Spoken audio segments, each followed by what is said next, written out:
Welcome everybody. Got our fifth, I think. Oh, Number fifth 5. live show. Yeah, got one for the thumb. We're got let's see, a recent week. I mean, I think they went 3-3 since we last did it because they'd already played the Rickwood game and Yeah. they had lost 2 in St. Louis and then took 3 or 4 from the Cubbies. So Yeah. big series. They kind of needed that. They needed to get some momentum. And frankly, with the Dodgers due to come in town here next, I think that was a series they had to win. Because I mean, here's the reality: is they got a pretty brutal stretch coming up, Absolutely. up till the All-Star break, and I don't think they could really afford to dig too big of a hole. So, yeah, good start. Yeah. Didn't start out well, but taking 3 out of 4 in a series, I'll take that any day. So, and a lot better than it started. So, give them that. Yeah. Well, we're gonna let everyone kind of filter in here for a second. Looks like we got a couple people joining. And yeah, I mean, so what were your thoughts? I mean, the St. Louis series obviously was ugly. The overall road trip was ugly, but um, they come home, they get 3 or 4. Some good things for me at least, I felt like there were some good things in that series. Mainly, Matos gets called up and I think he's kind of quietly about 7 for like 17 or 18 since he's been called up. I think it's 7 for 17, if I'm not mistaken. Yeah. Yeah. Which is Now, granted, a sneaky 400, no biggie. Yeah. Yeah. Which, hey, a few people might point out that one of those hits is a cue shot off the end of the bat, and another hit is a ball that the shortstop in St. Louis missed. But hey, the line drives in the box score at the end of the day. So you put the ball in play, good things happen. Exactly. And you hustled, so you earned it. Yeah, I love it. We already got the Luke Jackson stuff. We were gonna have some stuff to say about Luke Jackson. Oh yeah, I mean, he is. You just wait for that. And yeah, I know Bob Melvin said some nice things about him. Bob Melvin said some nice things about a lot of people that they've proceeded to not keep on the roster very soon. Bomel's a nice guy, so he's not going to talk down on him. But I can't wait to get the notification saying he's been DFA'd. I can't wait. Yeah, we'll dive into that for sure, though. Yeah, I hope so. But yeah, I mean, there were definitely a lot of good things in the series. Hats off to the bullpen as a whole. I mean, they are getting just overworked like crazy. And the fact that they're holding it together for now is kind of a minor miracle.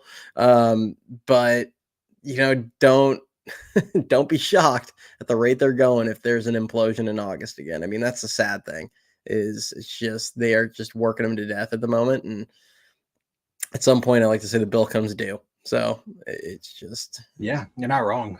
I mean, you're not. It's a matter of when, not if. Because you overwork a bullpen that much. I mean, fatigue's bound to set in. So, here's hoping pitching staff gets healthy and can save the bullpen from getting overworked. And this. For those of you that haven't seen what's going on in AAA, Casey Schmidt hit one off the second batter's eye in center field, and Luciano left the stadium. So it's about time. Yeah. Luciano's getting his Luciano's getting he's pumping that trade value up. He's doing his audition for Toronto, and love it. I was just kidding. But yeah, they both hit bombs today. There's a lot of good for those of you that checked out the minor league video a few days ago. We had even more action since then. Bryce Eldridge got called up to Eugene. I was actually thinking about making the drive down there for Sunday to go see him and Jonah Cox and Diego Velasquez, who's one of my favorites in their system. I think he's criminally underrated. That's a case of how they value tools over, production and things like that. I think he's going to be a really solid player down the road. And Joe Whitman's supposed to make the start. But then I remembered that I was thinking of Salem when I was thinking of things that are 3 hours from me. And I realized Eugene is 5 hours. I'm like, that's a hike. A little bit farther. Yeah. So it'll still be fun. Let's see what else we got in here. We got some people pouring in. Jabba the Hutt Jackson. Yeah. Oh yeah. Here. we're gonna talk about this one here. So Ryan says why bench Conforto after he looks good yesterday and Bailey last week after he homers too. Slater should have like Conforto and Mac does. I mean, and I was I'll gonna take say it farther. Yo. David VR got sat. Mm-hmm. He hits a home run off of off a righty yesterday, and he gets benched for Flores today. I mean, Bruce Bochy's looking at this in Texas shaking his head because we all know what Bochy's rule was. If you hit a home run, you're playing the next day. Exactly. So. Yeah, and you want to know what the honest answer is to this? They're still sticking with the same matchups. Lefty on the mound, go for a righty at the plate, and it's obviously one of those things where we're more than halfway through the season and that methodology isn't really working clearly. So ride the hot hand. Somebody mentioned it today. They were like, oh, well, VR didn't play well last season, so that's why Matos played today. And I'm like, do you hear yourself? Do you hear yourself right now? I was like, Wilmer hasn't played well this season, right? The hot hand, go with who's playing well at this moment. It's VR. So it's, it's one of those things that I'll never understand the whole Slater leading off and Wilmer in the 3 hole. I mean, we've been at this for months now and nothing's changed. You're getting the same results. And like you tweeted about earlier today, that's literally the definition of insanity. So it just all comes down to what Farhan's computer says. And it says, lefty on the mound, go with the right-handed heavy lineup and vice versa. So that's what it comes down to. What's up, Morcatna? Yeah, and Grand McRae had a triple and a double today.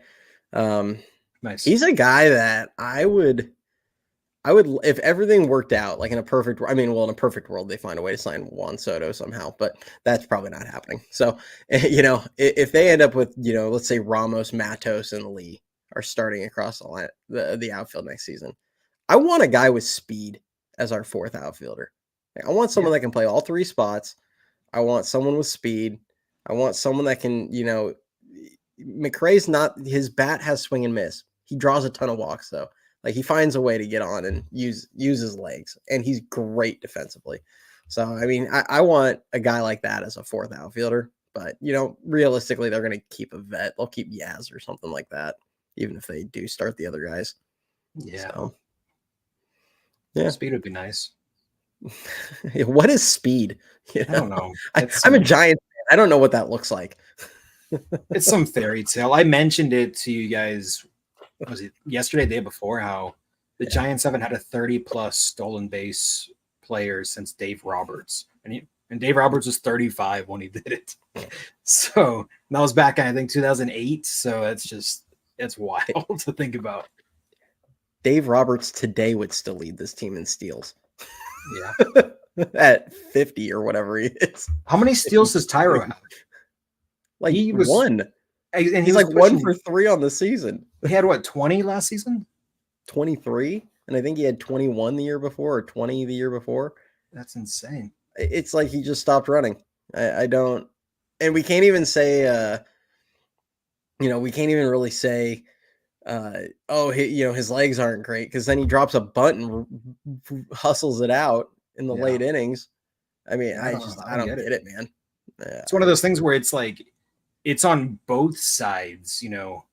Offensively we're not stealing it, and defensively we're not holding runners that are stealing. So there's something that's not clicking with the whole stolen base thing. I don't really know what it is. It's a little weird. Yeah. I don't, and when you're a team that's, now they're 4 games under 500, but when you're a team that's 3-4 games out of the wild card, and if you end up coming out at the end of the year and you miss the playoffs by less than 5 games, and you're going to look down at that differential, and you're going to be like, we were negative 150 in stolen bases. Like, gee, I wonder why you didn't make the playoffs. Like, that's probably a big part of it. Yeah, it's one of those things where you can, you notice that early on, you kind of adjust, and maybe we should correct that.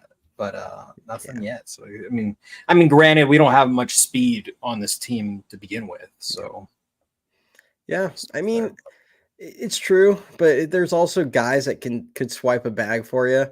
I mean, Ramos and Matos aren't like, they're not world class base stealers, but Matos is a guy that comfortably got 15 plus in the minors. I was gonna say those two can get you 15. Yeah, for sure. They can get you and 15. they might steal it at a below average clip, but there's no reason they couldn't get you, 10 to 15. Yeah. So I mean, hey, Pagan is the guy that came the closest to 30. He had 29 in a season. So he just like when Belt hit 29 homers, they came close to snapping that skid they've been on. Just can't get past the 29, man. Yeah. I that year Belt, I thought for sure Belt was going to get 30, and then he breaks his arm or breaks his hand in Colorado. I think he for sure would have. Mm-hmm. He had 3.5 weeks left in the season. I think he had 1 week, but he was on some ridiculous tear. It was pretty crazy. Yeah. So I don't know.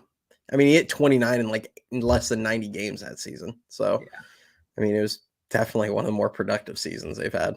But yeah, I mean, any thou shall not steal is the first and only commandment. Appreciate it, Ron. That's a Farhanism for sure.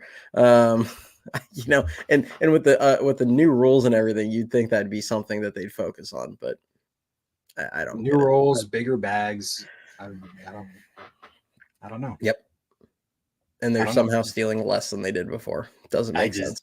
Yeah, I don't know, but whatever. Heck, Chapman's probably going to get you 10 at the end of the year, which is more than I thought. He's sneaky fast. He's faster than quick, I think is probably the best way to put it. For sure. Yeah. He's one of the fastest sprint speeds, I'm pretty sure, in the majors. Or he's in the 90 plus percentile, I believe. Something like that. But let's see.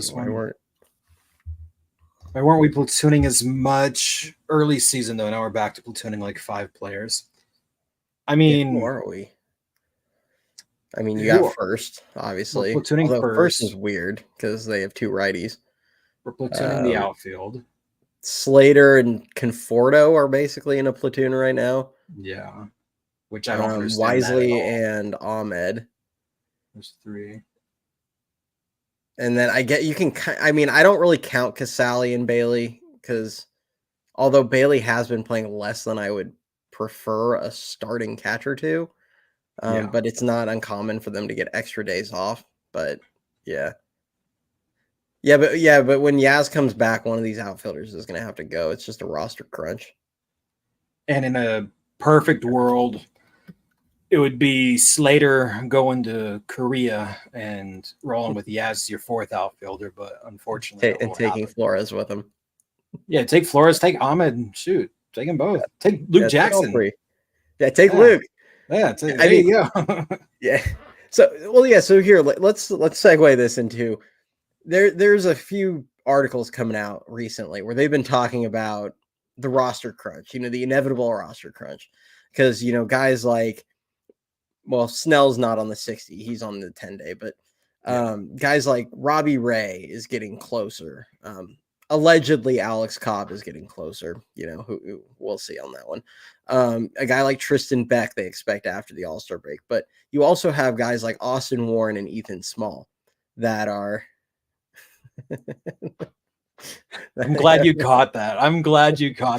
Sorry, Chad, I'm not gonna put it up, but that's hilarious. Guys like Ethan Small and Austin Warren are gonna be coming off the 60-day as well. And when the guys come off the 60-day, you're gonna have to clear a 40-man spot.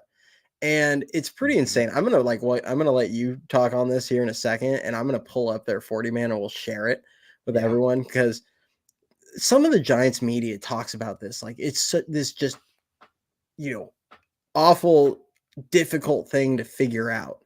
And it's like I could probably pick out 5 guys without even getting to the veterans on guys we need to dump. I can name 5 guys off the top of my head. Yeah. Oh, yeah. And I'm saying not even going into the Wilmer Flores's or the Luke Jacksons or the Austin Slaters, like not even getting into those guys. Like I could just go on the roster and probably be like, yeah, none of us would care if we dropped that guy, that guy, that guy, that guy. And so that's why it's not that difficult. And these media people are trying to make it sound like there's this like brutal roster crunch that they're facing. It's like they've Yeah, got 10 guys on their 40 man that are just not good. it's So true. yeah. But I'll let you talk. Give me your people here. I'm gonna pull up the 40 man. We'll share it with everybody. And Yeah, I mean, just off the top of my head, like I said, I can name 5. We touched on a couple of them. I would DFA Luke Jackson. So there's 1. I would DFA Austin Slater. There's 2. I would probably try to trade Wilmer, but at this point he has no value, little to no value. So there's 3 with Wilmer. Nick Ahmed. Why is he even on the team? There's another one. Oh, he hit a home run the other night. Cool. Get him off. And then Wade Meckler. There's another one. He shouldn't have been added to the 40 last year. So, and yes, I mean, I agree with this. yeah. Oh, don't get me started on power hitting catcher Tom Murphy. He can go too. Hey, he's at least on the 60 day. He's not taking up a spot yet. He can still go. Yeah. I mean, so here, I'm going to share this with everyone. This is going to be the Giants 40 man. Let me get that up on the screen for everybody. So here's a Giants 40 man. And I'm not going to sit here and go off on like guys that are, like Spencer Bivens, for instance. He's a guy that they could DFA. No one would care. Now, granted, he's outperforming Luke Jackson. So I don't think he's the one that deserves to go first if we're like trying to move a reliever. But, he's a guy that if you wanted to call up Reggie Crawford's hurt right now. But if like he gets right and he gets healthy and he starts throwing well, if you wanted to bring up a guy like him, you could. If Tristan Beck, gets healthy and comes off the out, you could easily move Bivens. You could use, Spencer Howard has actually thrown the ball pretty well. I'm not going to sit here and say dump him when he's actually been throwing the ball. The best. Yeah, he's a guy they protected. They protected him for the Rule 5 in the offseason. He is currently rehabbing, I think, in high A. Gotcha. He's got pretty nasty stuff, though. So I get why they like him. He's a weird case. They're trying to develop him as a starter, and he's throwing, 3 1/3 innings, like they're building him up. But, I don't know if he's a guy that is, if his future is going to be in the pen or not. But yeah, he's on there. Kaiwei Tang, like that guy, he just finally last week had his first outing of the season between AAA and the majors where he didn't give up multiple runs. Yeah, why is he even on the roster? So yeah, if you needed to dump a guy, there's a 40-man guy right there. Austin Warren, depending on how you feel about him, frankly, I think he's going to get. He's rehabbing in Sacramento. When he comes off the 60, I would love for them to just dump Luke Jackson at that point and let him take his spot, but we'll see. Here's the reality: when Murphy comes back, either him or Casale is going to have to go, so they're going to have to figure that out. You go to the infielders. Let's see, we have Nick Ahmed. He probably should not be here anymore at this point. You have David VR, who, he's had some good moments, and I would actually much rather see him play than Wilmer Flores. But the reality is he's on his last option year, and if they decide that he doesn't really have a future here, he's not a DFA guy, but he's a guy that they probably, he's a guy that you may see them trade in a, some kind of small move. Yeah. So, there's another spot that you can clear. How about this? Between Conforto, Slater, and Yaz, trade one of them. Clear the way for Matos. It's not difficult. And they make this sound like it's some puzzle that they're trying to figure out. It's just, it's not hard. So that's my thoughts. No, you're not wrong. We just named 8, 9 guys that could easily expendable. And if you want them that bad, there's a good chance that they're going to go unclaimed. So, yeah, I don't know. So they got no trade value. I think we could trade Yaz easily, though. They both have value to an extent. Yeah. It just depends on what you want or what a team wants. And also if the Giants will pay some of the salary. Yeah, I think Slater's not owed much. I think we touched on it last week, you and I, Cody, how Conforto's contract makes him a little bit more expendable, and a team like the Phillies or Braves could possibly be a good fit for him Yeah. for like a postseason run where they need an outfielder. Yeah. I mean, that's an option, but I don't know if I can really see it. Yeah. I could if they, probably if the Giants pay some of it. Exactly. I don't think they're going to be able to move Conforto at, well, let's say, let's be real. They're going to wait till closer to the deadline probably because that's the Farhan way. Yeah. And I could see them, I could see them eating. Yeah, I don't think anybody's going to want $7.5 million or whatever, or $7 million of Michael Conforto. But if the Giants pay like 2 of that or 3 of that, I could see them getting just at least an okay prospect back. But you're making those moves to clear the spot for Matos, like that. That's what you're for sure. doing. No, like, for sure. We're not trading him thinking we're going to get some massive haul. Any of those guys. I mean, if you want to get good prospects, there's. And when I say good, I don't necessarily mean top 100 guys. I'm more referring to, like, if you looked at a team's top 30 list and it's like, hey, let's pick a guy in the 8 to 12 range on their top 30 list, you might be able to get someone like that if you were willing to move a Tyro or a Wade or maybe a Tyler Rogers fetches you someone in that range. But yeah, I mean, most of these guys that we want them to move, like, you're not going to get much value for them. Unfortunately, it is what it is. You're just doing it to let the kids play at that point. And that's where it kind of comes to the discussion. Like, are you going to be willing to commit to the rebuild to let the youth have an opportunity to shine? Which, as we've seen with years past, that's not something that this organization does or even considers. So, yeah. Has Farhan sold anybody in 5 years? Did he send Nunez? I'm trying to remember if that was before or after Farhan. I was going to say, I think he sold his soul to get this job. That's about it. But besides that's the truth. But besides that, players wise, I can't think of one. Ricky says it was before. He sold Dubon. Do we count it as selling or just giving away?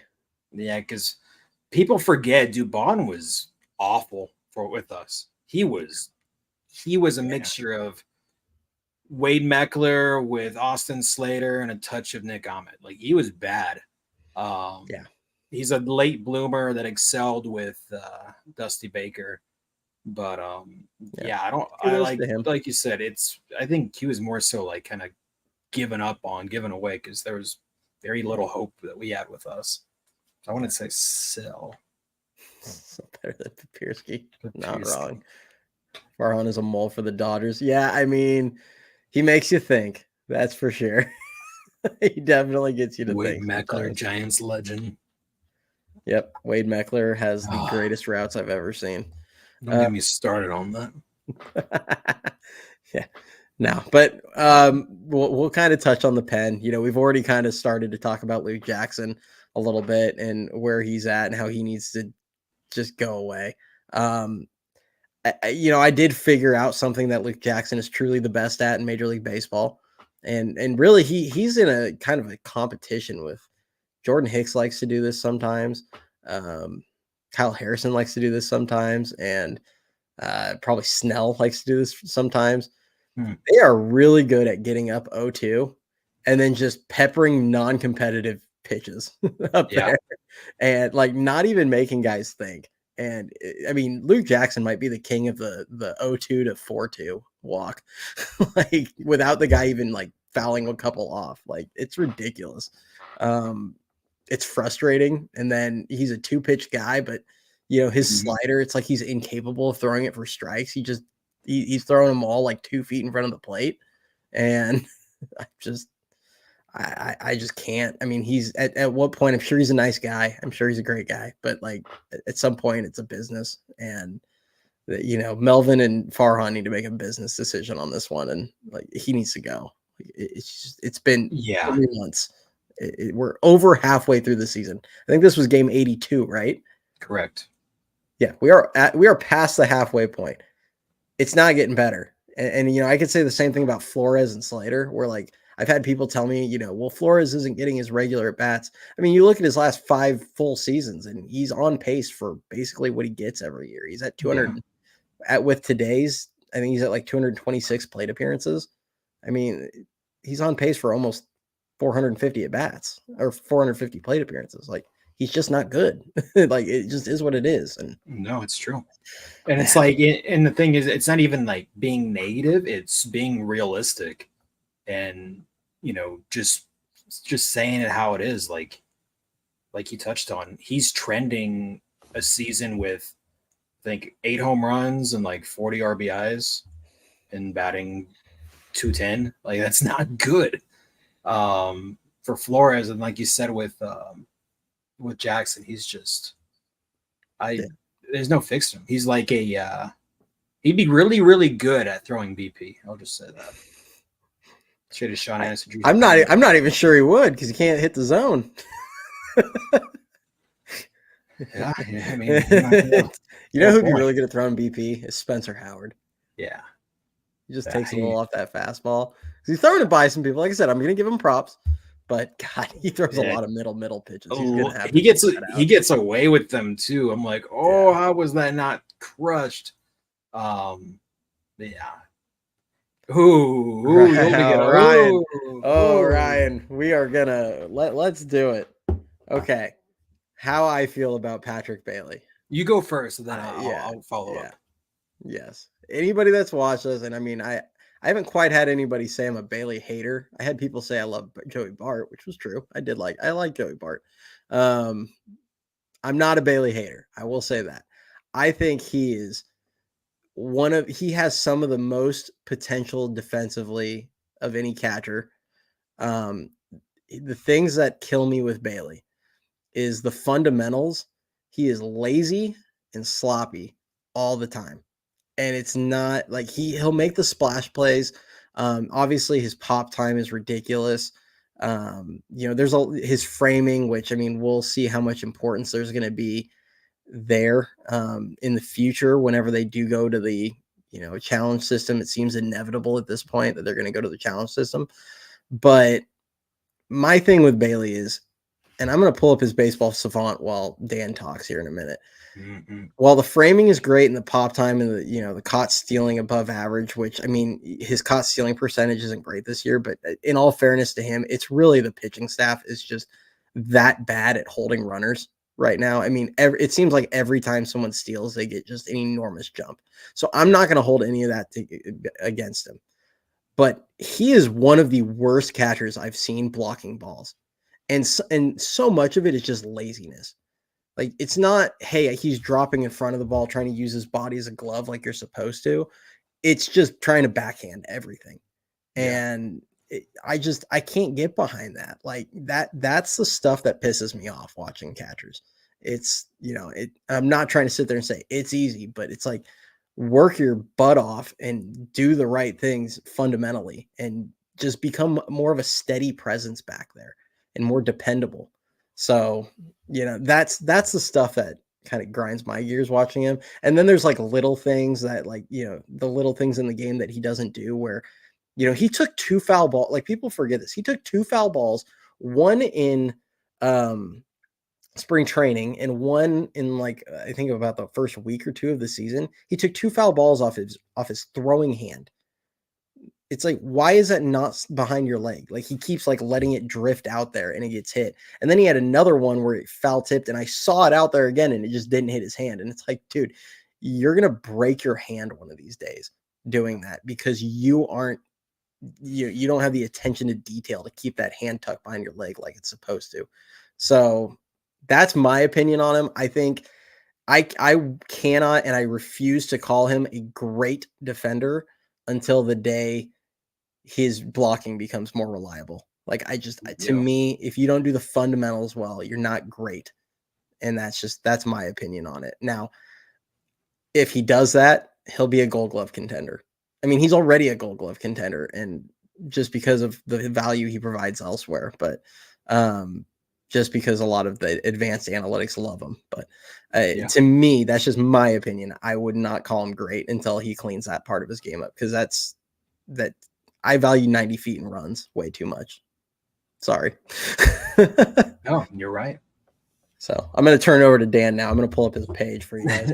See, I can go on a Bailey rant for an hour. I grew up watching, the old school style of play with catching, and obviously with this new day and age, what you get is the Bailey fundamentals. You get the one knee, you get we're going to be in a particular position. I didn't even go on that one this time.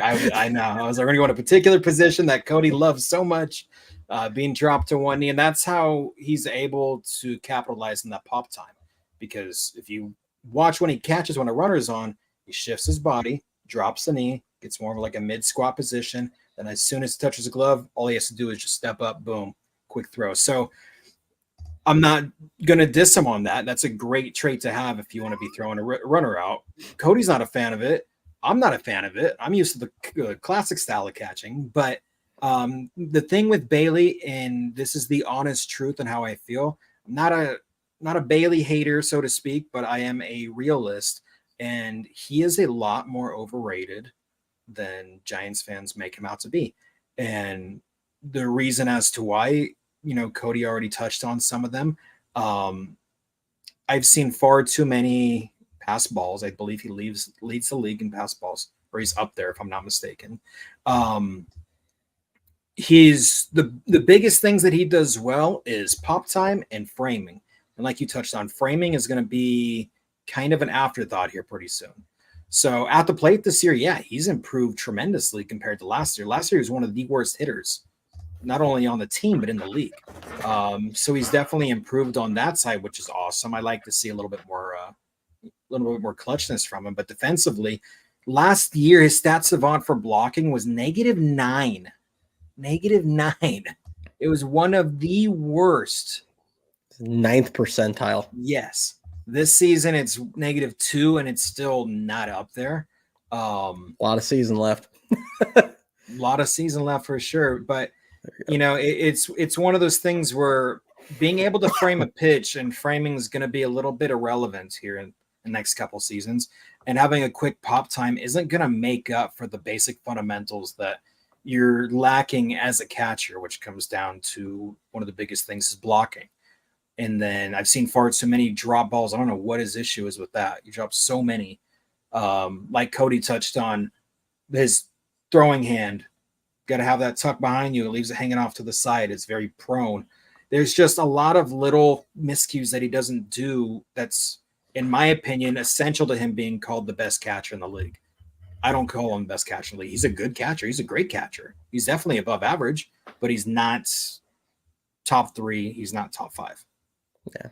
And we're not trying to just like bag on the guy, because he's clearly really solid. I mean, there's issues that we have with like all the concussions he's had. Yeah. He's certainly at risk if he gets another one or multiple more of those. Like, it might be career threatening.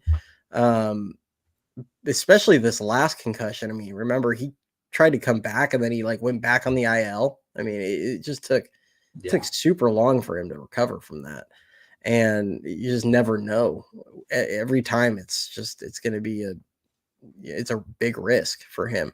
But like play wise, the way his bat has developed this season, he's on pace for about 15 homers this season. I think he hit his 7th in St. Louis the other day. Was it 7? I thought he had 5. I got to check. Yeah, you check that and let me know. His stat check on that one. I think it says right there. Is it 6 on your show right there? Yeah. And yes, this is dead on. The knee down equals more pass balls / better pitch framing. It's essentially the league saying they value framing and stealing strikes more than they value 90 feet and runs. And no, Ryan, you nailed it right there. That's my biggest issue. If people were realistic with him and just said, hey, he's a good catcher, he's got his flaws, but you know what? He's the best option we have. Absolutely. I agree with that. I got no problem there. It's when fans are trying to portray him as, what do you mean he's 9th in all-star voting? He should be starting, blah, blah. He should be an all-star catcher. He's the best player we've had over the last 2 seasons. He's the best catcher in the league. It's like, you need to chill a little bit. Like, I understand you're a fan, but let's be realistic. He's not. He's not. And that's what kind of gets to me. It's like, okay, now I got to dive into the data to prove to you that he's not this glorious king that you make him out to be, which sucks because I'm a fan of him and I'm the fan of the team, but I'm also a realist. So it's one of those things that kind of just drives me nuts. But and it's, I think the instant comparison is to Posey, like that. It's like, guys. And I mentioned this. Buster Posey was a freaking unicorn, everyone. Like that's, and I'm not saying it's anyone in this chat. Like I just got those comparisons. It was insane. Yeah, I mentioned this to Ron, you. Oh yeah, Wednesday nights. I typically hop on with those guys. Yeah, so come join us on Wednesday night. You'll see me over there. I was just there yesterday. So if you check out their episode from yesterday, and I get buried. No, you're good. I want to make sure you said that. I mentioned this to you and some of the fellows today, and I firmly believe it. If Joey Bart was never a Giant, there would not be this much adoration for Bailey.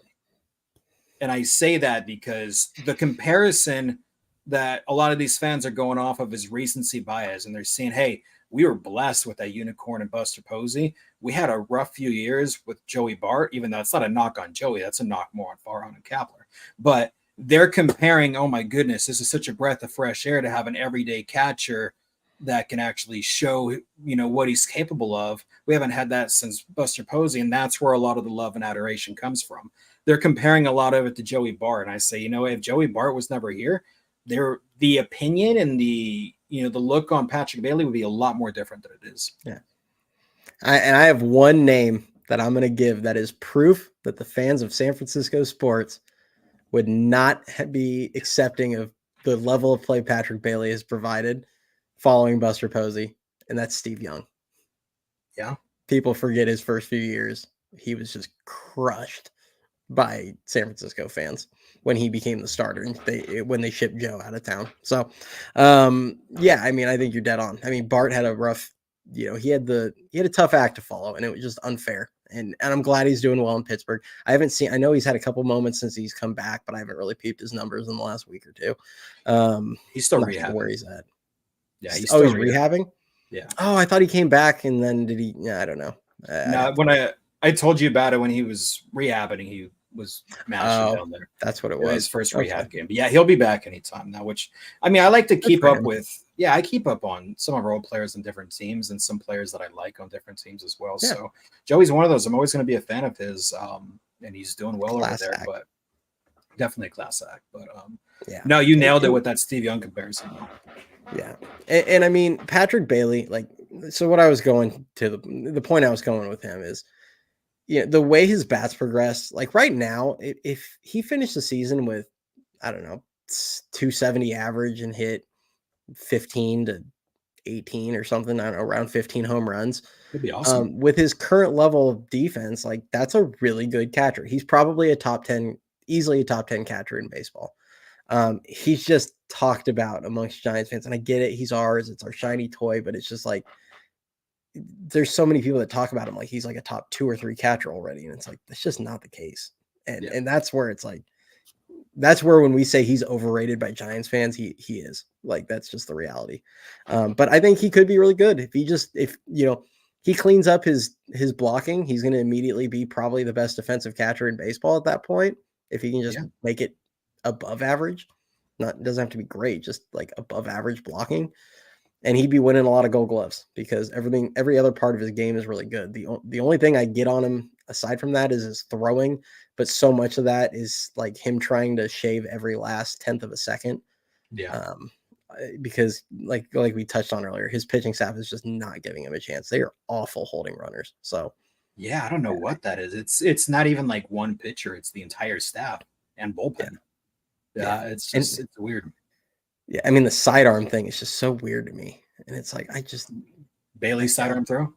Yes, and I don't. And sometimes it looks good when he nails it. It's it looks good, but he's thrown some scuds out to second base.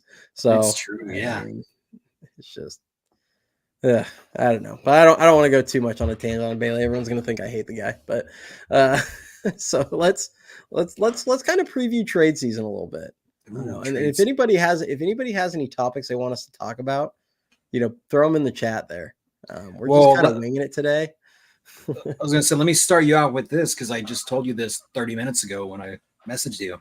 John Heyman came out and said that the Blue Jays essentially have little to no chance of retaining Bo Bichette, and they have more of a chance of keeping Vladdy. So all signs are pointing to Bichette being on the open market. What do you think about that?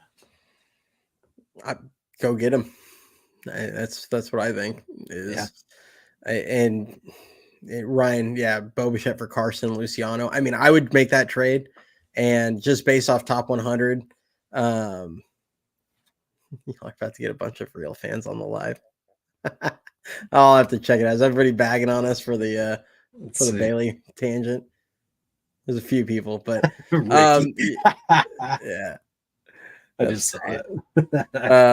But yeah, so Bo Bichette and Ryan, the one thing I'd say is I don't think you're going to be buying low. Like that's the reality is it's a seller's market. And if Toronto's willing to sell him, even with his downtick in performance this season, he's probably going to get a big haul. And with teams like the Cubs like him, now the Cubs aren't good. So that'll work in the Giants' favor because the Cubs have like 8 top 100 guys. I mean, it's ridiculous, their system. Yeah. The Cubs aren't good, so that might help the Giants out. The Dodgers, if they want him, I mean, they have a technically speaking better farm system than the Giants. Now, that same farm system hasn't produced really anything good in the last 5 years. The thing the Dodgers are just so much better than the Giants about doing is they sell high on all their prospects. Like, and none of these guys are turning into really good players. They've only had a few. Michael Busch looks like he's actually pretty solid from what I've watched in Chicago.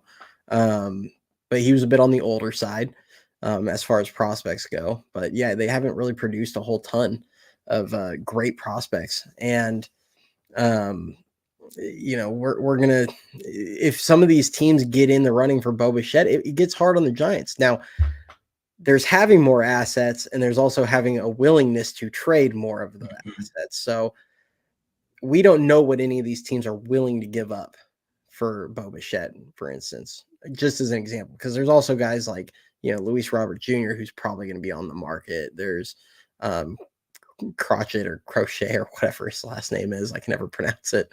I always forget which one it is. He might be traded by Chicago. I mean, some of these other, I'd have to look around the league. I don't really know who definitively sounds like is going to get moved, but I just, if you're willing to give up the assets to go get Bo Bichette, like I would do it. Frankly, I think he is one of the best pure hitters in the game, and one of the best 2 hitters in the game for sure. He's just having a bad first half. It happens. Yeah, and it's one of those things where if I'm the Giants and if I'm Farhan and I want to make a competitive offer to boost probably one of the weaker positions on my team, I mean, granted, Wisely has stepped in nicely when need be at short, but just in general, that's been one of the weaker positions on the team, offensively and defensively. So if I'm Farhan and I say, I want to make a move to boost that weak position, and if I have the opportunity to do a trade and extension with him, I am offering Toronto Carson Whisenhunt, Marco Luciano, and if they want something to sweeten the deal, take Wade Meckler. What that's going to do is going to free up 40-man spots.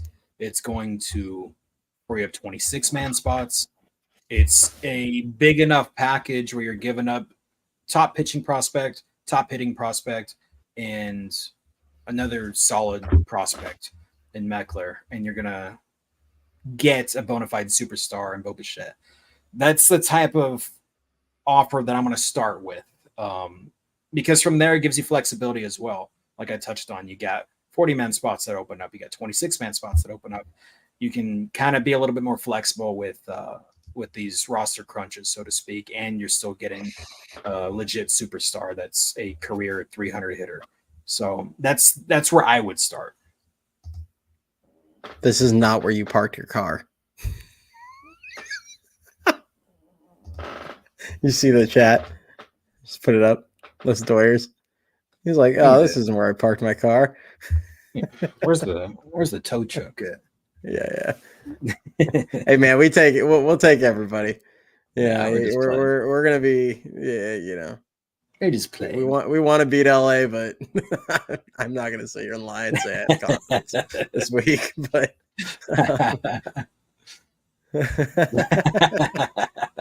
appreciate you, man. It's all love. Yeah. Yeah. But yeah, that's where I'm starting my offer at. Yeah. And you know what? I'd make it a 2-part thing, frankly. Like, I would do everything I could to go get Bo Bichette, and then I would turn right around and trade Thairo Estrada. And I'd move Wisely over to the second base. Yeah. I mean, I'm telling people, like, Wisely's defense at second is probably very close to, if not every bit as good as Thairo Estrada's. I know everybody's gotten to see Thairo a lot. Everybody, we all see, he leads the NL and outs above average and all these things. I mean, Wisely in very limited time last season was worth 3 defensive runs saved and 3 outs above average in way less innings. So, I mean, yeah, he might be a small step, he might be a little step below Thairo, but quality of its bats are way better. He's not going to strike out as much. He's not going to chase everything. I mean, it's just, I like watching Wisely out there, and I think he's getting better. Like, that's the thing too, is he feels like he's ascending, which, I don't know what his ceiling will end up being, but I would make that move, recover some assets, and have a younger player in Brett Wisely. See, this is why you and I get along, bro, because someone posted about, I think I posted about Bichette in the community, and someone commented, and I even touched on, I was like, I would, if I'm able to land Bichette, I would flip Thairo, move Wisely so I can go check it. Go check the receipts. About an hour ago. This is why we're friends, man. Mm-hmm. Did you? I did. And I was driving home from the airport. I didn't see that. Yeah, I'm like, man, we're on the same wavelength over here, man. Exactly. It's like telekinetic energy or whatever. Yeah. Yeah. I think it makes sense. Yeah. Yeah. I was just gonna say, I think the Giants, like, when I was on with the NorCal boys yesterday, they were talking about, they should be building for 2027. And I don't quite think 27. They have to focus like that far. Yeah, I mean, they were talking about like blowing the whole thing up. And they could. And honestly, if the Giants decided to turn around and trade everybody, I like if you could get a king's ransom for a guy like Logan Webb, like I've said, if you could somehow pry Kobe Mayo and Heston Kjerstad from Baltimore, yes, I'd make that deal in a hurry. But sure. That's me.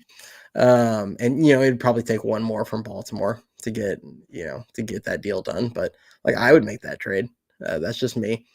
But I don't think we needed to go that crazy in advance, like that far in the future. I do believe they would. I do think that there is a pathway that you can sell now, buy now, kind of do both, and try and set yourself up for next season.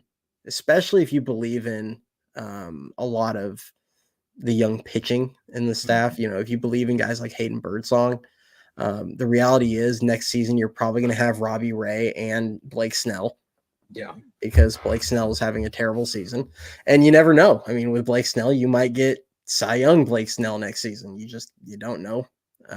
But Robbie Ray, you don't know what you don't know what you're going to get with Robbie Ray either. If you get a really good version of Robbie Ray, then suddenly you have 3 starters that you feel really good about, and at least Ray, if he's healthy, eats up innings. Like, that's another guy that'll go with Webb that'll actually throw a good amount of innings. At least historically he has. Yeah. So I don't think I think they could turn around, trade Conforto, move guys like Ahmed, Slater, or whatever. Clear the way for some of these young guys. Let the young guys play the rest of the way. Maybe you move a guy like Tyler Rogers, who could get you maybe a decent piece. Maybe you move a guy like Doval if you feel good about whether it's Rodriguez or Ryan Walker as a closer, or maybe Reggie Crawford emerges and sometime next season is closing games. There's there are options that the Giants could try and go get a star that's going to be a building block. Figure out what you have with your young guys. Maybe you figure out 2 or 3 guys that are everyday players, whether it's Ramos and Matos or Ramos and, maybe Wisely at second or whatever. But you could sell some of these guys to help recover some assets while also trading a bunch to get a big time piece or two. Fiona Ray can opt out. I just think there's zero chance. Frankly, he hasn't pitched this season. He's got 2 years at $50 million the next 2 seasons. So he's going to make, $25 million a year, and coming off Tommy John, I just don't think there's any chance that he's going to, he won't opt out. Build up enough value for the market. Yeah, he won't opt out. I think 2027 is a little steep. I don't think it needs to be blown up to that extent. Honestly, and you kind of touched on it, this is a team that can honestly contend next year if you play your cards right. And you touched on a lot of that. You got to just cut a lot of the dead weight, man. I mentioned it earlier. This fan base and this organization, they love the sob stories, and they love the sentimental value, and they love the reminiscing on some of these guys. Well, Austin Slater hit 290 against lefties back in 2021. Well, Wilmer Flores hit 23 home runs in 2023. Well, Nick Ahmed won a Gold Glove 5 years ago. Well, Mike Yastrzemski had a great rookie season, and the year after he did great. And it's like, that's awesome. And the Tyler Rogers and Taylor Rogers are twins, and it's like, there's a lot of these feel-good stories and sentimental values and reminiscing that a lot of them do. And it just comes to a point where you got to realize, like, the players of today are not the players that they were a season ago or 5 seasons ago or 4 seasons ago. And you got to cut that dead weight, because that's what's holding you back ultimately. That's what's holding you back from going over that 500 hump, going over that 80, 83 win season hump. And that's what it comes down to. And so it's one of those things where you play your cards right, you cut off a lot of that dead weight. Yeah, it might sting some of the fans that are in love with those guys, but you do that and you genuinely commit yourself to, hey, we're going to go after some young talent.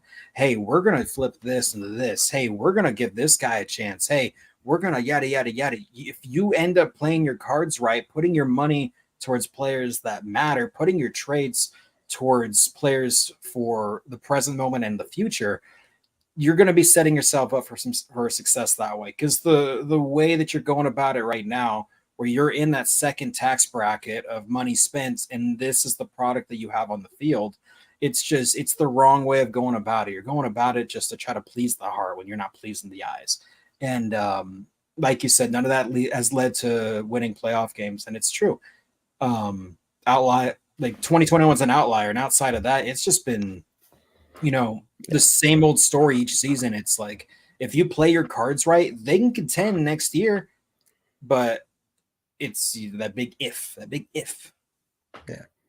I mean, look at next season. You could have a starting rotation that features, Logan Webb, Snell, Robbie Ray, Harrison, and Hayden Birdsong. Yeah. And I mean, that leaves Jordan Hicks on the outside looking in, and that means he's probably in a spot where he'll be super valuable in the pen. Maybe he's your closer. Can I chime in really quick? Yeah, go for it. I was just gonna say, I thought of this hypothetical scenario, and I mentioned it a few times over the last few weeks. But what if there's a scenario where Jordan Hicks doesn't pan out as a starter? Because he signed to what, 3 years, $45 million, something like that. 4 years, 45. That's his contract. 444. 444. 11 a year. Yeah. Camilo Doval wants upwards of 100 mil. Speculated. Yeah. What if there's some scenario in which you can trade Doval for some legit prospects, legit AAA near MLB ready young guys, and you slide baseman, man. and you slide Jordan Hicks into the closer role at a 4-year, $44 million contract. You're saving almost $60 million compared to what Doval wants, and they both throw heat. It's just, a little speculation here. Yeah. There are options. You know, I mean, I like Randy Rodriguez. Yeah. Love me some Dirty Randy. I like Ryan Walker. I like I like Hicks in that role when he's throwing 104. You know, it's just there are guys that have that could fill that role, and Doval is one of the few guys that could legitimately. He easily gets you a top 100 guy. Now, where on the top 100, even with the down season he's had, I'm not really sure, but I think it's at least easily top 100. Um, earlier in the year we had dreams of like, could he get you a Kobe Mayo? Probably not, but hey. But I mean, like, let's see if where I was kind of going with this is if you go into the season next year and you have those 5 guys as your starters, and then Jordan Hicks, whatever you end up doing with him, but you have a lot of guys in the pen already. Reggie Crawford, Grand, he's currently rehabbing in the complex league. So yeah, he was injured. He went to Rickwood. He had a biceps impingement. They finally kind of announced it, and he said while he was in Rickwood that he was going to be going to Arizona from there to rehab, and he's going to start throwing in the complex league games, and then they'll probably get him back up to SAC. I don't know any kind of timeline. It's the minor leagues. They're horrible about communicating for injuries, but it is what it is. They'll probably slow pace it. Yeah, but they have a lot of quality arms in the pen. There's some guys that need to get removed. If you get a guy like Tristan Beck back next season, he could be really solid. Yeah. Keaton Wynn, I'm definitely not high on him as a starter. I think he has upside as a reliever. He might just not be good, and they may just have to dump him, but I would give him at least a shot in the pen, where he could just kind of empty the tank in an inning or two. I would take Wynn over Jackson. I mean, if I got to pick one of the two. I mean, I prefer neither, but if I had to pick one, I'd take Wynn. Keaton Wynn throwing left-handed over Jackson. There's you could have a good staff going into next season, and then if you just play your cards right around the lineup, if you get Bichette, and I don't know if Chapman will opt in or out. He's kind of a weird case where the metrics love him, the WAR statistic loves him. You watch him though, and like his defense is incredible. Like I'm not going to discount the defense in the slightest, but you watch what he's doing, offensively, and it's like it feels like he spent all but about a week of the season ice cold at the plate, and that's tough. But we'll see. He's got a lot of doubles this season. I mean, that's one thing I did say before the year. He's going to get you a ton of extra base hits, which he has. If you factor in the doubles on top of his 9 homers now. So I mean, but you look around the team, you could have Bailey, you could maybe get, you might have Chapman, Bichette, if you could make that trade. Maybe you keep Tyro or Wisely, and then if Ramos, Lee, and Matos are in the outfield, and we're probably stuck with Soler, it is what it is. But if Soler's there, to me, it's like if you can go out and get yourself a really good first baseman, at that point, you might be a really good team. So like that's why I don't believe in that they have to necessarily, can either be mediocre or can't compete for 3 years. I don't think it's that severe. Can Kobe Mayo play first base? Just asking for a friend. Yes, he can. Third base or first base. See, there we go. Yeah. Make a move for Kobe Mayo. Plug him in at first. If Chapman opts in, that's fine. Once Chapman's gone, slide Mayo to third. Put Eldridge at first. Have Bichette on a 10-year contract at short. Then you got the Matos Ramos platoon in left. You've got Jung Hoo Lee in center. You got Juan Soto in right. Yeah. And then life is good. Yeah. And if Chapman opts out, go sign Ha-Sung Kim. There you go. See, he's great. And you know what? Honestly, I almost would say I'd sign the guy anyway. Honestly, turn Wisely into kind of a platoon guy, and or moves Kim to short, put Bichette at second, where he'd be better defensively than short. and Kim would be by far your best defensive shortstop. Absolutely. And you know what Kim brings? Speed. Lots of it. Yeah, he will steal 30 bags. So, well, maybe not playing for Bob Melvin and Farhan. No, actually, he scored 38 for Bob Melvin last season. So maybe not playing for Farhan. I shouldn't put that on Bob. Yeah. So it just depends on the computer says go. 4 to 5, 20 home run guys. Let me think. I'm pretty sure Soler will hit 20. I think he gets going enough to hit 20. I think Chapman can. He's at 9 right now. Ramos will. Ramos needs to start turning on some of those inside pitches, though. I know, dude. He hit some deep to center, right field, but just pull it a little bit, man. Conforto will, like you said, Ryan. Conforto could hit 20. So there's 4 right there. I'm trying to think who else. I just finally looked at Ricky's thing. Yeah, I told you. Estrada, you think Estrada hits 20? I don't think so. I think he'd finish with like 17. But yeah, I think he's gonna. Well, he's got to stay healthy. That's the other thing with Tyro. That's the biggest thing with Tyro. Yeah. So I can see 4. If Conforto stays healthy, I think he is. Yeah, Conforto. Yeah, and Kim missed some time, I think, with injury, if I'm not mistaken. We'll be lucky to have someone swipe 15 all season. I mean, what's Chapman at like 6 and he leads the team? Yeah, man. It's ridiculous, man. Yeah. I mean, Tyler Fitzgerald, I think he had 4, but he was barely playing, so it didn't really. Remember in April, there was that. I think it was against San Diego, and we just we stole like 6 or 7 bases in one game. We're like, oh, cool, this is going to be the norm. I didn't say we had like 6 or 7 attempts. And I think you touched on, I think Fitz had a couple, and I was like, all right, cool. Like, this is what we've been wanting. And then it just nothing after that. Yeah. And then they just quit doing it. Yeah, which, I mean, you brought up the point earlier in the year too, though, where it's like they were stealing bags at like 17% worse than the league average rate. Yeah. Like they were like 62% success, and league average was like 79. And it's like you can't just keep running into outs. I mean, especially when you don't score enough in the first place. I forgot that was one of my few smart moments, man. Thank you for that. Hey, I give credit where it's due. Thanks, buddy. I don't appreciate steal ideas. I mean, I do steal ideas, but then I credit the person.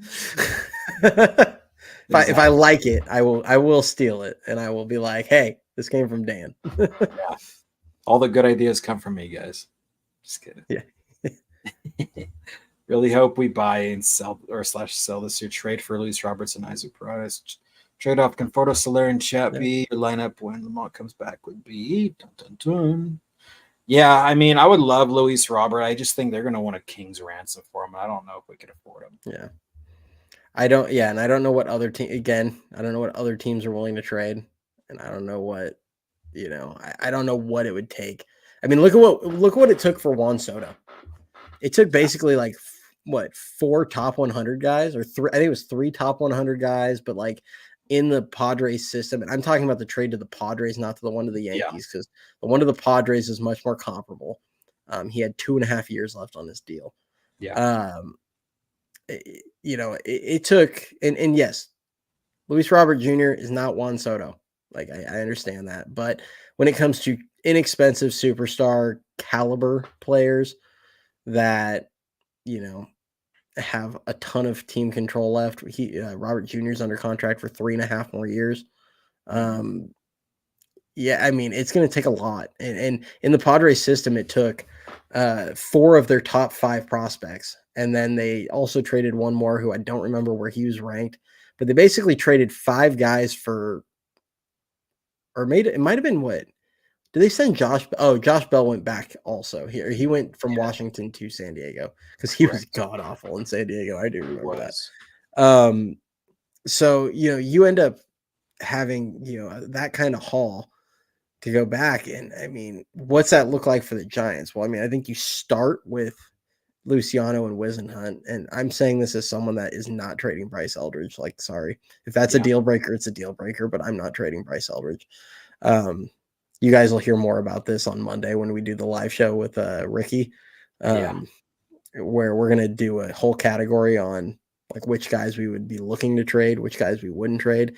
And spoiler alert, Bryce Eldridge, not trading him. No. So, I mean, it starts with Luciano and Wisenhunt, and then it's probably going to end up being a guy like Luis Matos and probably one more guy. I mean, I don't know what that would have to look like, but yeah, I don't know what caliber of player that ends up being. I mean, it could be a guy like Walker Martin. I mean, they could want someone like, so, I mean, you're going to blow up your system a little bit to make that deal. For sure. But as San Diego showed, you could turn around and trade him in a couple of years if it doesn't work. You know, you trade for him now, you got 3.5 years, play the full season next season with him. And then the following year, if the team still stinks, like if you're not competing, flip him with 1.5 years left on his deal, you'll still get a good haul back. You'll recover some assets. So, you know, there are ways to look at that. For sure. But yeah. I'm giving up on Conforto. I just want the kids to play. Yeah. Keep screaming it from the mountaintops, man. Right there with you. Right there with you. It pisses me off seeing, you know, Ahmed get the starts or Slater get the starts or Wilmer or Yaz or it just I don't get it, because here's the thing. When did the Giants season initially look like it was turning around? Everybody, when the kids came up. When the kids came up. And then you got a spark of energy, went on a little run, everything started to look good. And vets are healthy, let's bring them in. All right, kids, you got to go back. And then what happened? Back to averaging 2-3 runs a game. Yeah. So it's, you know, it's one of those things where if it ain't broke, don't fix it. Yeah. Well, yeah, these are both kind of back to back. They kind of, Matos was a spark plug. Yeah. We're winning again now with Matos. Exactly. I mean, and this time, you know, I will, you know, I'm a big Luis Matos fan. I will criticize him a bit in the sense that when he was up last time, he was up there looking like he was trying to hit everything over the fence. Yes. And I will constantly say he needs to be a line drive guy. Yes. You emphasize that a lot. All the time. Like his game should be line drives, use the entire field. Like he should watch Bo Bichette play. Yes. Like that's, you know what, get Bo Bichette for no other reason than for him and Luis Matos to literally be in the same dugout as each other. Maybe Matos will figure out like, that's what I should look like hitting the ball. So spray line drives all over the field. And if the power will come, the power will come. Like I'm not sitting here saying if someone hangs a breaking ball to him, like Smiley did yesterday, you know, piss all over that thing and hit it over the fence. Like absolutely go for it. But he should be a line drive guy. And he already barely strikes out. I'd like to see the walk rate get up a little bit.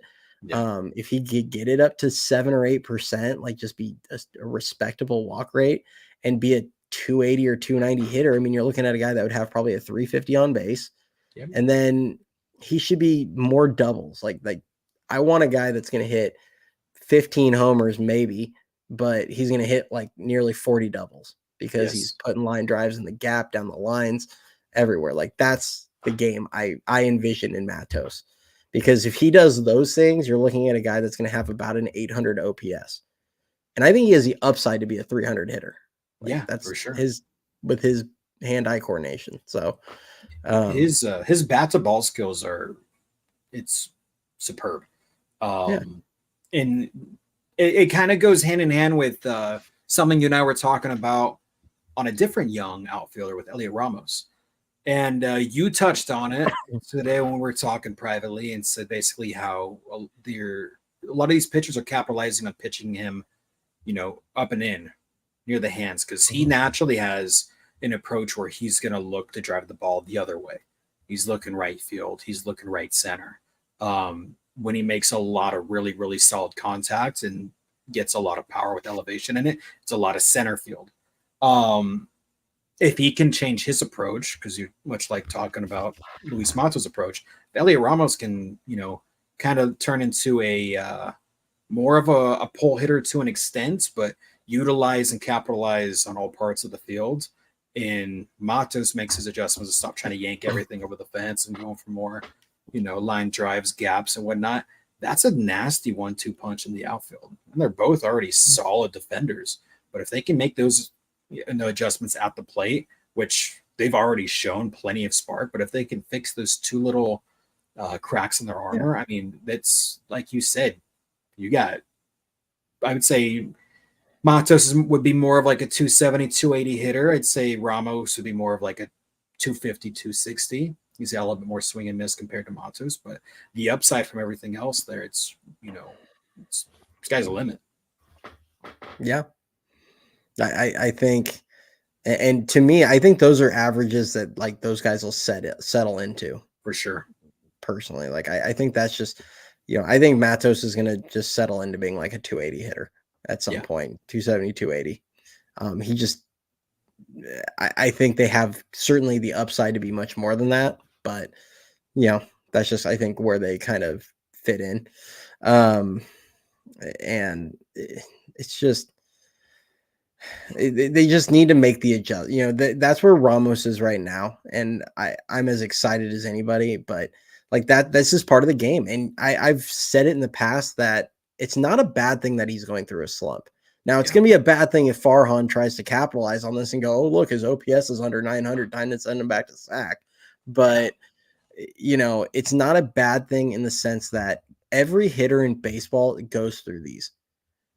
And if he can come out the other side of this and starts hitting the ball hard again, he makes the adjustments to how guys are pitching him. Like, think of the confidence that gives everybody in his long-term viability, like that he's going to continue to be a really productive player, because now we will have evidence of him struggling, making an adjustment, coming up, hitting well, going into a slump after pitchers adjust to him, and then adjusting back. Like that's what the good hitters do. They can constantly adjust to how they're being pitched. And right now, pitchers have figured out that he's got a ton of power to center and right, and they're hammering fastballs in, especially with 2 strikes, and he's just not catching up to them. So at some point, Ramos, sit on that heater in and park a couple in the left field seats, and guys are going to start throwing you away again. And then you start driving the ball to right field or center or whatever, getting extended. And some guys that don't have necessarily elite bat speed. And when I say that, I mean, like, he's not super quick to the ball. I mean, if you look just at the measured, bat speed, I think he's actually pretty high up there, but he's clearly not like fast to the ball. If that makes sense. Like, his hands aren't quick to the ball. So, I think they need to fire Justin Veely and hire you and I, bro. I wish I was that smart. I want to call Veely smart. What's that? I want to call Veely smart. Oh, I meant smart enough to be a hitting coach. Oh yeah, true. Yeah. Last question for Dan. What do you guys think of Melvin so far, especially bullpen decisions? Also, do you think Melvin still makes the lineup? I don't. Not excusing him though. I've been disappointed as a whole in Melvin. That said, it's kind of a weird season. And when I say that, I mean, Melvin got a 3-year deal. And I don't think he's necessarily like, if they have a bad year, I don't see him getting fired. Unless, Farhan goes and they hire someone that just is adamant that like they want to hire their guy, then maybe Melvin just dips because he doesn't think he's going to get along with someone, whatever the case may be. But he's in a weird spot where Farhan is like got his ass to the fire, for lack of a nice way of putting this right now. Yeah. And he's, Farhan needs to win. So Melvin's caught up in this spot where, I don't know if Bob Melvin necessarily thinks that what they're doing is the best thing for the team's future or what he would want to do, but he also doesn't make the roster decisions. Farhan does. So he can only play who's on the roster. Yeah. So, I mean, that's the reality. And they all have their marching orders. They all, yeah, Ron.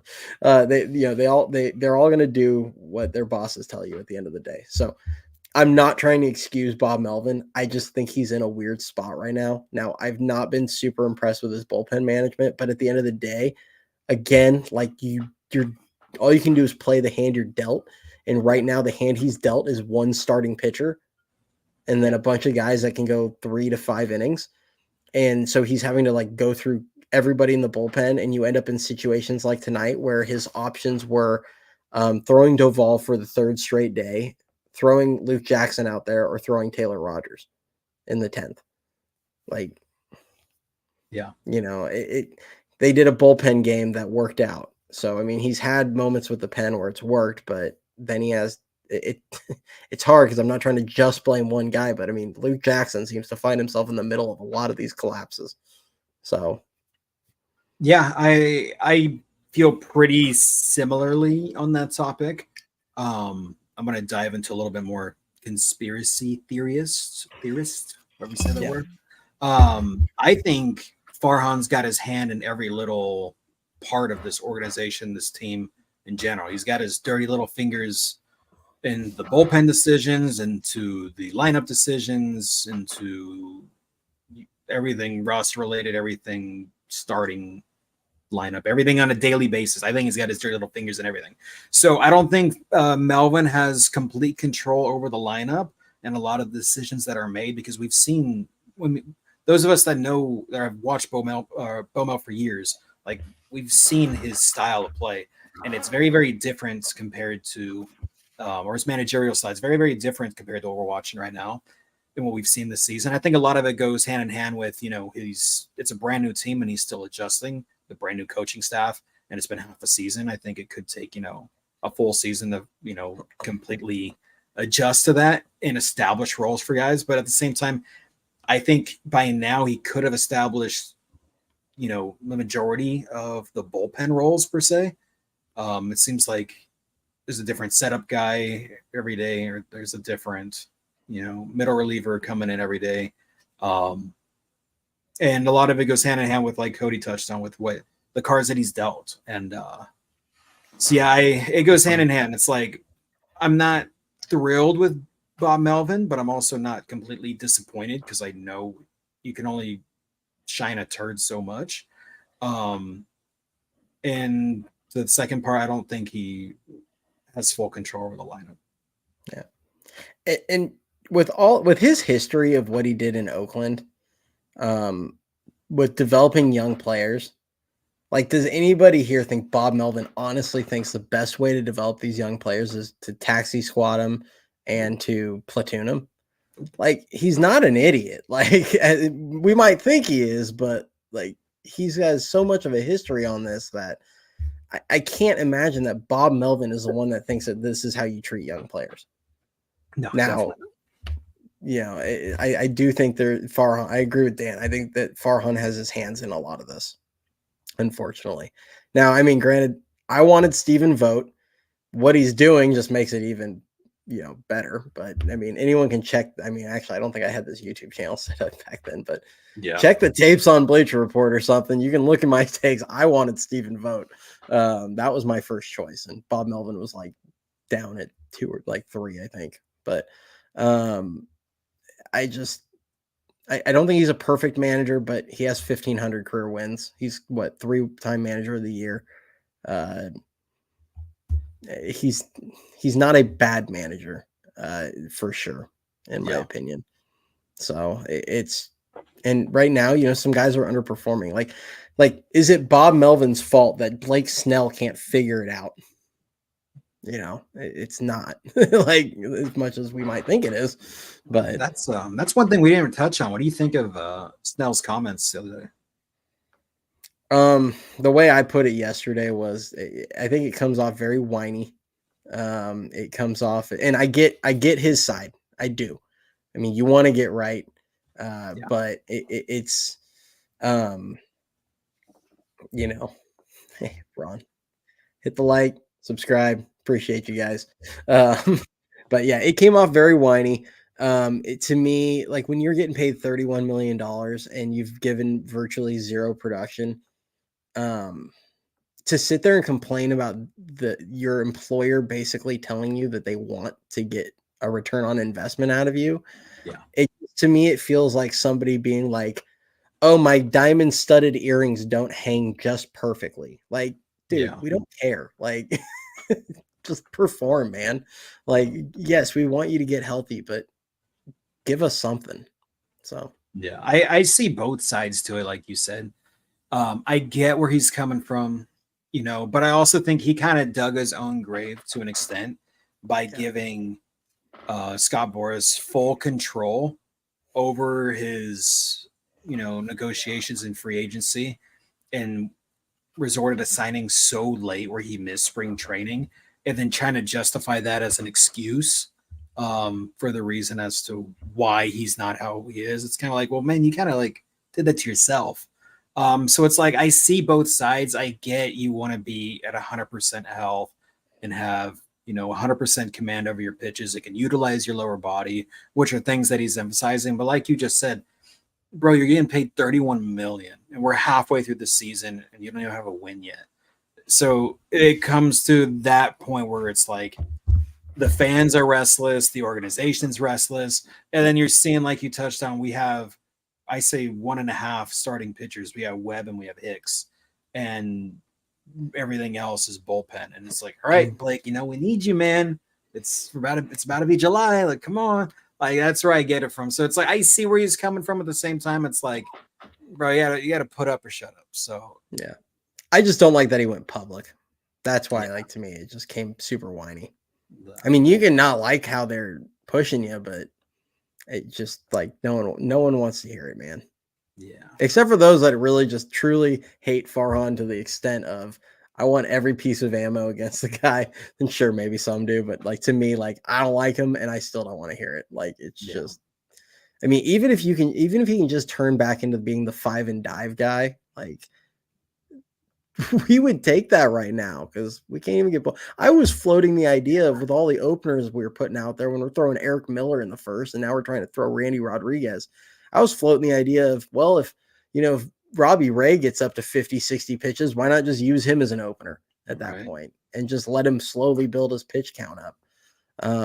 Like, it's gotten ridiculous. We need innings out of these guys. And Blake Snell, I don't even know what he's thrown this year. What, like 25 innings? Something like that. It's just nothing. And Fiona, you nailed it. I think a lot of that goes hand in hand with what I mentioned with Scott Boras. It's like, you got these pitchers, because spring training is more so for pitchers than it is for hitters. It's good conditioning wise for everybody, but when it comes to specific positions in which these guys play, it's a lot more important for pitchers because they can find their release, they can find their command, they can find their mechanics, and that's a lot more important than a hitter. Those are going to come naturally with them through time. So it's like exactly. So it goes hand in hand. I think his Montgomery struggles are very similar to Blake Snell's, and there's one mutual reason as to why, and one common denominator, and it's the fact they missed spring training due to these negotiations. Yeah, I think that's dead on. I think them not getting spring training killed them this season. Yeah, that's why I would say, going into next season, eventually, when we get around to that, because I mean, there's a lot of ball left, half the season. I'm not gonna just outright give up on 2024. It's just kind of, I call it what it is, and right now they're a bad team. Maybe they change that. Maybe they go on a run. We'll see. But that's why I say that going into next season, they potentially could be a decent. They could potentially be a good team. If Blake Snell is Blake Snell and Webb keeps doing what Webb does, and Robbie Ray looks closer to, the all-star caliber pitcher he was previously. Like, you could have a really good rotation next season. For sure. So, yeah. Does anybody have, all right, so before we wrap this up, I'm gonna leave it open for a second. If anybody's got anything they want us to touch on before we wrap it up. We usually, we used to try and keep these to an hour. It seems like we're pushing an hour and a half the last 2 weeks. So, which is good because, if you guys weren't interacting and weren't if there wasn't as much going on there, it would probably have been over 20 minutes ago. And this is what we prefer. So we appreciate you guys. Yeah. Say if it wasn't for you guys in the chat, Cody would have to hear me complain about Wilmer and Slater even more than he already does on a daily basis. So those thoughts, Slater and Jackson suck. I like this guy. I don't know who that is, but I like you. One of these weeks, if anybody wants to join in here and give us your thoughts, you are welcome. I will say that. Yeah. If anybody wants to hop in, just holler. We'll get you guys set up. I have like one rule, and that's that we keep politics out of it. That's about it. And the new rule we added where you can't say someone has a dumb face. That's a new rule. I was going to go on like a compliment brigade on Luke Jackson and just be like, it is incredible. And I admire the fact that he's able to walk so many hitters after going up 0-2. Just try and frame everything as a compliment. Oh, yeah. I hate Luke Jackson. I'm sure he's a nice guy, but I want him off my team, man. Just be a nice guy on the Dodgers so we can rock you every couple times a year. Now be a nice guy in the KBO. Jackson, just go away. Oh man. All right. Well, I'm not seeing any others, but so I appreciate all you guys as always. If you haven't already, we are the Lunatic Fringe. Yep. Yeah. Like the video, subscribe to the channel. Appreciate all you guys. We'll be hopping off. Dan and I will be on for sure. Either Thursday or Friday next week. Yeah. I've got a lot of free time next week. My wife and daughter are out of town for the next week. So, if you want to do any more of these, let me know and we'll put out something, tell everyone that we're going live, but also have the live show Monday with Ricky.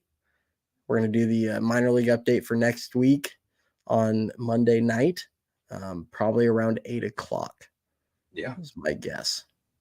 That'd be cool. So, yeah, maybe we can hop on like Sunday or something. We'll see if there's enough to talk about. I'm free every day. I don't have a life, man. So so we'll be good. Like I said, family's out of town, man. I have no life for the next week. So I would say expect at least 2 shows this week. Yeah, for sure. So, all right, man. Have a good one, everybody. We will catch you all next time. I'll see you guys. I don't know. Maybe we'll be on Sunday. We'll see. But I will for sure see you guys on Monday. Yeah. All right. Later, everyone.